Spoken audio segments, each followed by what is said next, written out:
నా పేరు వచ్చేసి కొరివి నాగరాజు. మా నాన్న కొరివి ఎల్లయ్య. మాది జియేడవెల్లి గ్రామం, కనగల్లు మండలం, నల్గొండ డిస్టిక్. మేము లోకల్ హాస్పిటల్లో మా నాన్నకి ఇలా గ్యాస్ సంబంధిత ఇబ్బందితో పడుతుంటే లోకల్ హాస్పిటల్లో చూపించాము. వాళ్ళు యాంజియోగ్రామ్ టెస్ట్ మాత్రమే చేసి మీ డాడీకి ఇలా 3 ప్రాబ్లమ్స్ ఉన్నాయని చెప్పారు. చెప్తే మేము ఆ తర్వాతకి ఇక్కడికి వచ్చి కేర్ హాస్పిటల్లో సుధీర్ గండ్రకోట సార్ని కన్సల్ట్ కావడం జరిగింది. సుధీర్ గండ్రకోట సార్ని కన్సల్ట్ అయినప్పుడు సార్ మాకు 3 రకమ్స్ ప్రాబ్లమ్స్ చెప్పాడు.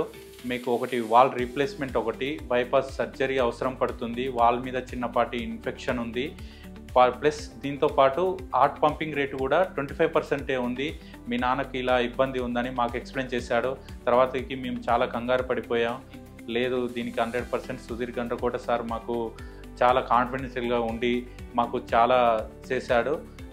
సర్జరీ మాకు స్టార్ట్ అయ్యే రోజు కూడా ఐసీ నుంచి మేము బాధపడుతుంటే కూడా సార్ ఏం కాదు అని, మీ నాన్న మంచిగానే తిరిగి వస్తాడు అని మాకు చాలా కాన్ఫిడెంట్ ఇచ్చి ఆ సర్జరీ చేశాడు. అది కార్డియోవాస్కులర్ సిటీ సర్జన్, ప్రత్యేకించి సుధీర్ గండ్రకోట సార్కి మేము జీవితాంతం రుణపడి ఉంటాం. Hour special thanks to Sudheer Gandrakota sir. Care హాస్పిటల్లో యాజమాన్యానికి, బిల్డింగ్ డిపార్ట్మెంట్ కానీ, నర్సింగ్ స్టాఫ్కి కానీ, ఐసీయూ కానీ అందరికీ మేము థ్యాంక్స్ చెప్తున్నాం.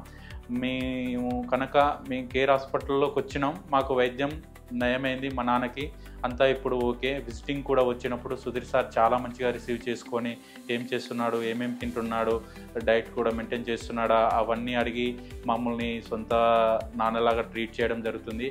Hour special thanks to Sudheer sir. ఇప్పుడు సుధీర్ సార్ని మేమైతే జీవితాంతం మర్చిపోలేము. మాకైతే మంచి వైద్యం అందించి మాకు కేర్ హాస్పిటల్ యాజమాన్యం చాలా మంచిగా స్పందించింది.